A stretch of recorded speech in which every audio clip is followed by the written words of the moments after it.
So let's talk about the spiraling war in the Middle East. And let's put up A1 here, because this is the most kind of bellicose language that we've heard from the United States yet, where they're saying that they will hold Iran responsible for attacks by what it considers to be its proxies, its clients around the region, because Iran has clients in Yemen, obviously in Gaza, in Lebanon, in Syria, in Iraq, and previously the Pentagon and the White House's line had been, look, we don't want to get ahead of ourselves here.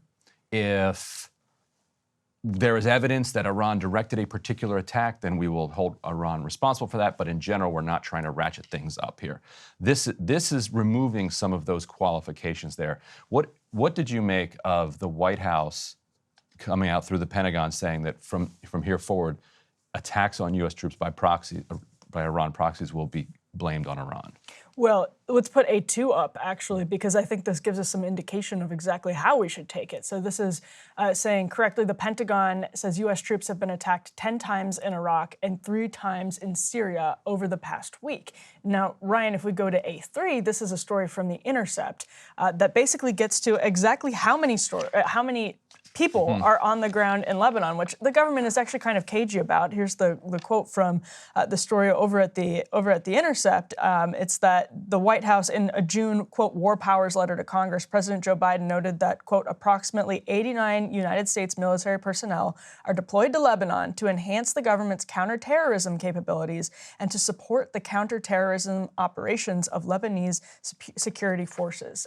And this is operating under what's known as 270E. It's the provision of law 270 Echo, they call it, that allows the United States to operate through proxies, through basically unvetted proxies. And so, in other words, you might only have 89, we don't know, like this is what they say, you might only have 89 personnel, but how many proxies are those 89 American personnel, equipping, recruiting, training, and operating, and what effect does that create in creating let's say, targets for Hezbollah in Lebanon, what vulnerabilities does it create, and what assets does it give the United States in that region? It shows that there's been this kind of war buildup across the entire region. People might be wondering, wait a minute, we're getting attacked in Syria? How are we getting attacked in Syria? That doesn't make sense. Right. We're not at war with Syria. We're not in Syria. Well, yes, turns out we are in Syria. We're in Iraq. We're in Syria.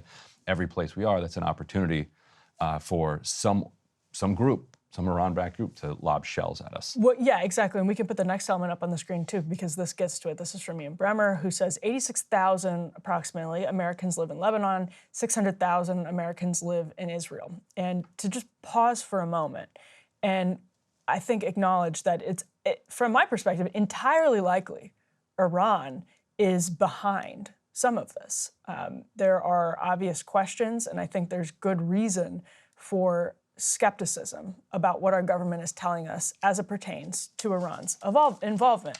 That said, given the kinetic conflict now in Israel, given the fact that this is a very hot war now in Israel, I think, of course, it's possible that Iran is behind some of this. And I think that actually gets to the threats.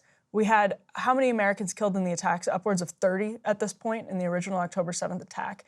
Americans that were held as hostages.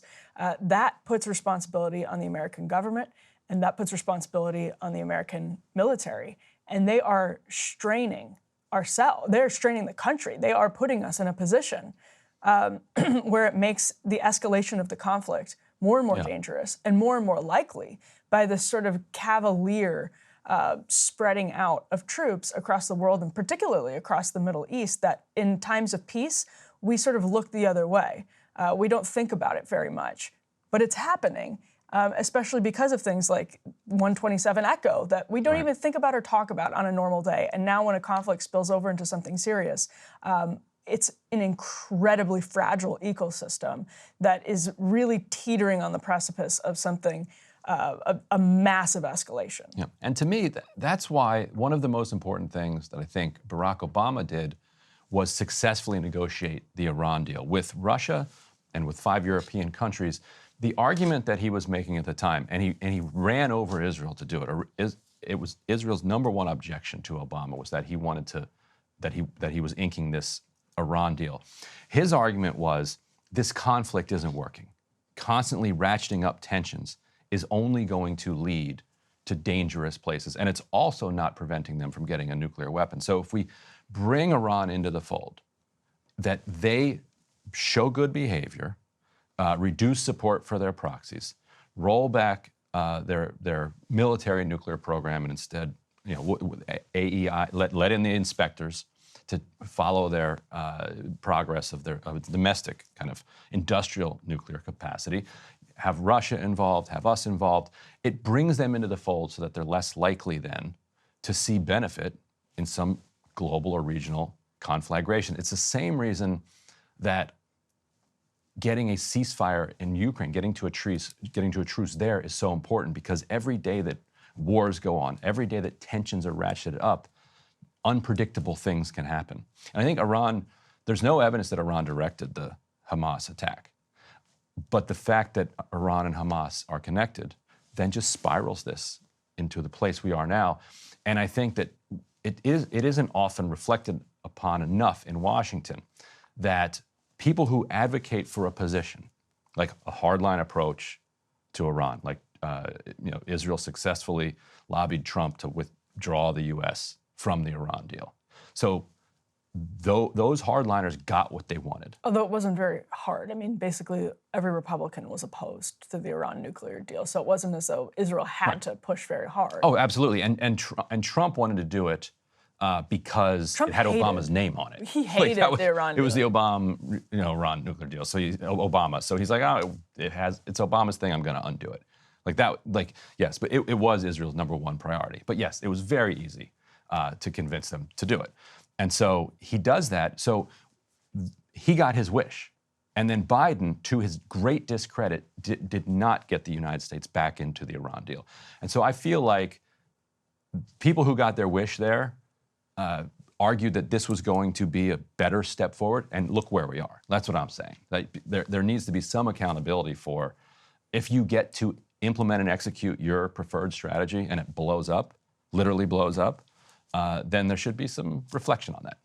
Yeah, I mean, I may disagree on the point about the deal, but I think you're raising a really important point about how the parallel with Ukraine, that like when you have actually other nuclear powers that are attached to proxy wars or attached to conflicts that have become hot wars, we look at just Xi Jinping, and we talked about this, Crystal and I talked about this last week. Xi Jinping and Vladimir Putin were in Beijing last week, peacocking and talking about how they're old friends. And whatever you think of those two countries, they are allied against the United States and definitely against Israel. They try to sort of say that they're going to be the new peace brokers of the world and they're going to step in and try to mediate these conflicts. They haven't done a great job of that so far. Putin started one of them and invaded Ukraine, and Xi Jinping has not condemned that. So the prospects for peace in a world order led by those two, I don't think should give anyone much optimism.